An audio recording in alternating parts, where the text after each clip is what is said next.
The largest Islamic convention took place in Laval, and it platformed several radical speakers, including one who has defended marriage with children as young as 4. Why did the Prophet Muhammad, peace be upon him, marry Aisha radiallahu anha when she was only 6 years old? So he married her at a time demonstrating to us that it is okay to marry or to commit to this marriage before the woman is mature. I think it's time for us to wake up and realize that the threat is largely not coming from outside, it is coming from within. We are breeding the next generation of radicals, within our societies. Last Sunday, July 26, the largest Islamic convention was held in Laval, just outside Montreal, called LIT. I did not attend because of safety concerns, but audio recordings and photographs from the event were sent to me.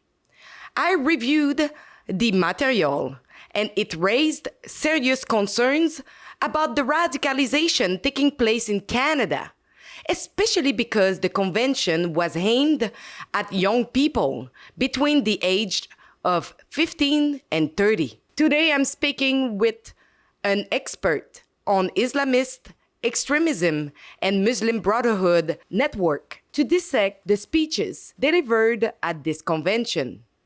I'm keeping my guest's identity confidential because he continues to work discreetly, infiltrating extremist networks and gathering information. Before we get to the interview, where we will show you several excerpts from the convention, there is something important you need to know. Some of the event's sponsors received funding from the Canadian government. The main sponsor, the Qibla Foundation, received more than $20,000 in 2026. Penny Appeal Canada received more than $55,000 in 2025. Canadian Youth Development received 2 separate grants this year, totaling approximately $37,000. The convention also featured separate entrances for men and women, as well as a room where the 2 sexes were separated by a wall. The values of community, of generosity, and yes, of sacrifice. These are Muslim values. These are Canadian values. These are not Canadian values, despite what Mark Carney may claim. One of the speakers was Dawood Butt, a Canadian imam and Muslim chaplain at Milton District Hospital. On the Muslim Central platform, Butt previously defended deeply disturbing views concerning child marriage. During the convention, he also spoke about interactions between men and women, describing certain relationships between members of the opposite sex as haram, meaning forbidden under Islamic law. Why did the Prophet Muhammad, peace be upon him, marry Aisha radiallahu anha when she was only 6 years old? Good question. He did not consummate the marriage until she was mature. The Prophet ﷺ showed us a clear example that a woman can be married once she is mature. He married her before she was mature, before she reached puberty. So he married her at a time demonstrating to us that it is okay to marry or to commit to this marriage before the woman is mature. But to actually consummate the marriage, you must wait until she is mature and has passed the age of maturity. Living in a hot climate, for example, Saudi Arabia, the women over there mature at the age of 6, 5. or sometimes it happens because of the hot climate. So, does that mean you can go and marry someone who's 4 years old? You can commit to a marriage with someone who's 4 years old if the father wants, but the child also has to give consent. The daughter has to give consent to this marriage as well. I will now let my expert guests explain what took place at this convention. Upon reviewing, the documents, the audio recordings, what I could immediately gauge was that it had all the ingredients of an Islamist conference. They were peddling, the speakers were peddling anti-Jewish conspiracies about how Jews are controlling the economy, how they're keeping the wealth within their, within their institutions and within their communities. Also, they were pushing out anti-Western propaganda. Like they were talking about, how dating is haram or illegal as per Islamic law. Also, we're talking about the Western propaganda, how the Western paradigm is brainwashing young Muslims, and therefore they're not able to think logically as Allah would like them to. And finally, what they were, recommending the attendees was that, as the Muslims, the global Muslim community should unite. They should, be economically and culturally be autonomous. Therefore, and when you do that, you can gain political power, and also beat the Zionist lobby. That is the words they actually used.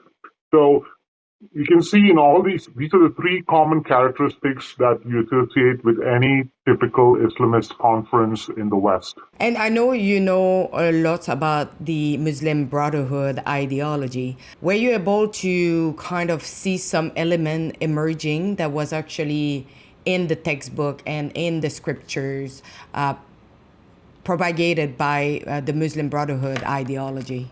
Oh, yes, absolutely. The part about economic autonomy, that isn't new. One of the speakers, I believe his name was Navid Aziz, was, advising Muslims to be economically independent so that they don't have to, so they can reduce their dependency on non-Muslim society. Number 4, focus on building a circular economy. How can you spend your money in Muslim businesses so that we can make the Muslim economy more successful? Navid Aziz is saying is not something new at all. These are not his words. This goes back, this is part of Muslim Brotherhood doctrine. It is clearly documented as part of the literature. For example, Yusuf al-Qaradawi, who is widely seen as the unofficial chief ideologue and spiritual leader of the Muslim Brotherhood. I mean, he is no longer alive. He died in Qatar in 2022. Yusuf al-Qaradawi, in his book Priorities of the Islamic Movement in the Coming Phase, he wrote that Islamic movements should establish, and quote unquote, their own schools, universities, hospitals, banks, financial institutions, media, charitable organizations, and economic enterprises. And why? Because his argument was that just merely being religiously observant is not good enough, but you need to create an Islamic civilizational presence which is capable of influencing society. And by that way, when you influence society from within, you can also gain a significant foothold in politics as well, and then, climb your way to the top. So that it all aligns. I mean, it's not just Yusuf al-Qaradawi, it's also Hassan al-Banna and many other Muslim Brotherhood ideologues that have pushed for this as part of a broader strategy to gain influence in the West. One of the speakers were Dawood Butt. He is an imam. He is in the region of Milton. This man previously have been heard saying that, it's okay to marry 4 years old children and consume them once they are mature. During that conference, He actually stated that it's haram to have a relationship with the opposite sex. I want to have your view about, propagating those kind of values because the conference target 15 years old to about like 30, 35 years old, to push that kind of ideology to those young minds. Such rhetoric is not uncommon within Islamist circles, and it's very common practice to discuss issues around relationships, marriage, and dating, even within the broader Muslim community. We so what he was saying, Dawood Butt was preaching wasn't again. It's standard practice, and this is again standard rhetoric from very ultra conservative imams like himself. I am not particularly surprised, but that said, yes, given that this took place in Montreal, Quebec, Canada, and needless to say, as you pointed out earlier, that the organization, whoever set up this event, they received public funding that raises clear concerns about what is actually being taught. How young Muslims are being radicalized against the West. Are they not taught to integrate? Clearly, other elements of the conference that also indicated that Muslims should not integrate. And if they integrate, they should only do it as long as they benefit from their integration. So you're not even talking about clear assimilation. So you're talking about maintaining your Islamic identity and enjoying the benefits of living in the West, whilst pushing an agenda of taking over institutions and the government and so on, which again, as far as as a security expert, I see that as a form of foreign interference, clearly, and or sedition as well. But what I'm now saying is that find another avenue, which is through financial influence. And this is why when you look at other minority groups, and I think the Zionist lobby does this amazingly well, they have no problem in lining the pockets of the politicians. They don't need the politicians to believe in their causes, they just need to line their pockets so the politicians will log and advocate for them. Les gens sur les podcasts du Trisac et tout ça, je pense que vous connaissez un peu les gros haters de l'islam. Eux, ils ne veulent pas qu'on prie dans les rues. Harry, on va prier dans les rues. C'est eux qui vont nous le faciliter et ça va être sur leur anniversaire en plus. Oui, tu ne vas jamais les satisfaire. Mais on s'en fout. Tu défends avec l'excellence pour qu'ils puissent être amicaux envers toi, et même s'ils sont jamais amicaux envers toi, on s'en fout. Parce qu'on fait pour Allah. What we heard from many of the speakers talk at that conference was in alignment with those value system and those goals. We saw it in that conference earlier this year by the Muslim Association of Canada as well. We saw how they were talking about a Jew-free society. So you can see that this is a consistent pattern across, very radical elements within the Muslim society, Muslim community, trying to push for Sharia in Canada, where girls and boys are prevented from interacting with each other. You are not allowed. Again, you're potentially talking about that child marriage is allowed, potentially as well. And a lot of other depraved practices which obviously run contrary to our Western value system. Subhanallah, vous avez remarqué que quand on essaye de faire plaisir aux gens, malgré et à l'encontre de nos valeurs islamiques, c'est là qu'on est perdant. C'est là qu'on est perdant. These are Muslim values. These are Canadian values. How come like the Canadian government is not monitoring those kind of convention, or sometimes like some of the mosques that can propagate radical ideology? Do you see that there is a lack of maybe awareness about what is going on in Canada? The government is, I would imagine, is fully aware, and if they or at least I would believe that our security agencies are definitely aware. But The reason that they do not want to deal with such a threat is because it's politically inconvenient. You got a significant Muslim population in Canada, which is far bigger than the Jewish population. Just to give you some context, the Jewish population in Canada is about 300, 350,000. The Muslim population is over 2.1 million.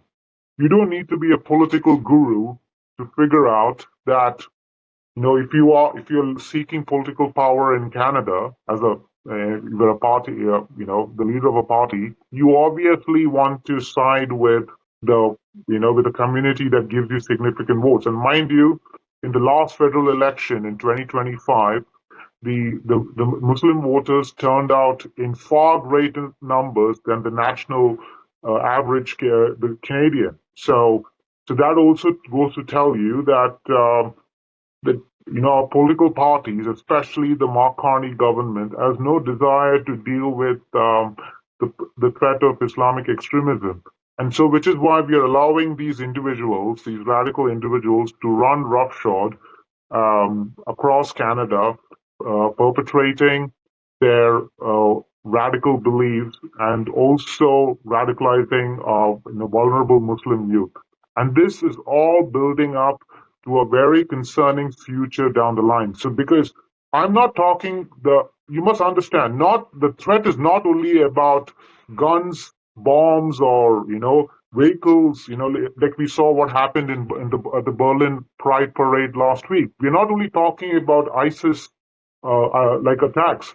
We are also talking about radicalizing youth in a way that they have within themselves very anti-Western values, and they can't live in a Western society because they hate Jews. They hate everything that the system gave them, that the country gave them. So imagine if they don't like Canada for anything else except for the economic benefits. So you can't afford to live in a country with individuals like that in the coming years. This is going to tear our social fabric. It is going to it will have a ripple effect on many other things, on our democratic resilience. We won't be able to recognize Canada, which by the way, many Canadians already raised these concerns. And I believe in the next 5 years, this is going to be far worse than we imagine. We will start looking very much like Europe or the UK. We saw earlier this year, CSIS came out with a report that said that nearly 1 out of the 10 active terror investigations involves a minor. We have seen many recent the arrests that have taken place in Canada since October 7 attacks have primarily been all minor and youth. We can see in Europe, we saw the Berlin Pride attacker. He grew up in Germany, he was born and raised in Germany, but that did not stop him from going and conducting the attack. So it doesn't matter what a problem now. I think it's time for us to wake up and realize that the threat is largely not coming from outside, it is coming from within. We are breeding the next generation of radicals, within our societies. And I don't think the government is doing enough to deal with this issue, because we saw the Berlin Pride attacker, they sent him for de-radicalization and so on. Nothing worked. So we need to be extremely cautious about how to deal with this issue. And I think we are not being proactive, and which is why the Americans are also very concerned about what is brewing north of their border. They see Canada as a growing liability to their threat as well, to their national security as well, because we share the world's largest unguarded border I believe it's about 4,000 miles. And so we are not, and so the Americans have every right to be concerned that eventually these radicals who might want to conduct attacks in the U.S., because at the end of the day, for all these jihadists, their target, the ultimate target, is the United States. It's not Canada, it's not UK, it's the United States. They want to bring down the United States. So it's because they see the United States as the great Satan. So The United States does not want that headache, and we can't afford that. We know what happens to gays in Gaza, so and we know it's illegal in the Muslim world. I mean, you will be killed essentially if you're a gay or a lesbian in the Muslim world. So this is not news. So what he is preaching is very consistent along those lines. But yes, I thought the timing of his comment was rather remarkable, given that he said this on Sunday, which was literally a day after the Berlin Pride attack. So I thought that was quite remarkable. I think it's great that we have Muslims that have political aspirations. We need Muslims that have political aspirations. But I also believe at the same time that there's a ceiling that Muslims will reach in the political sphere. What he said itself, you must understand that he's giving us a sign there. It doesn't matter what part of the community. So you could be a Christian or a Jew or any other non-Muslim, and if you're supporting them in their cause, whatever that might be, whether it's immigration related, whether it's Palestine, whatever it may be. But if they feel that as per Allah, and in their interpretation of the Quran, if they feel that you do not qualify as an ally, and that your whatever you may be, your identity may be, if it does not align with Islamic values, then sorry, we are not going to support you. We are not going to reciprocate that support or love. It is very clear. So this is also a lesson also for those, the LGBTQ community out there supporting Gaza and Palestine and many of these other issues, related to immigration. They have no inkling what they are signing up for. It's like it's like chickens for KFC. This is essentially what is going to happen to us. And after the Jews, it's going to be the LGBTQ next. And so we can see that these two minority groups are the ones who are largely targeted. As an expert, what would you recommend to the Canadian government to do, to act? I would first of all look into, again, immigration certainly is a cause of concern, so increased vetting. I would also, since I believe that we have a significant part of the population that is quite radicalized, I think there needs to be further studies and research done to gauge the degree of this radicalization. I just don't understand how we, as part of the Five Eyes, haven't done any research on this matter. We have no problem conducting studies about far-right extremism, but we don't seem to be doing that about Islamist extremism. There are other countries in the West that have done that. Germany did a study very recently, the Interior Ministry did it, in which they came out saying that nearly 1 out of 2 German youth, I believe the age group was between 15 and 35, they are supportive of Sharia and other very radical views, the Islamic Caliphate, and so on. So, France did a study last year about the Muslim Brotherhood infiltration within its institutions and the government. So Europe is waking up to this threat of Islamist extremism, but we don't seem to be as serious about it.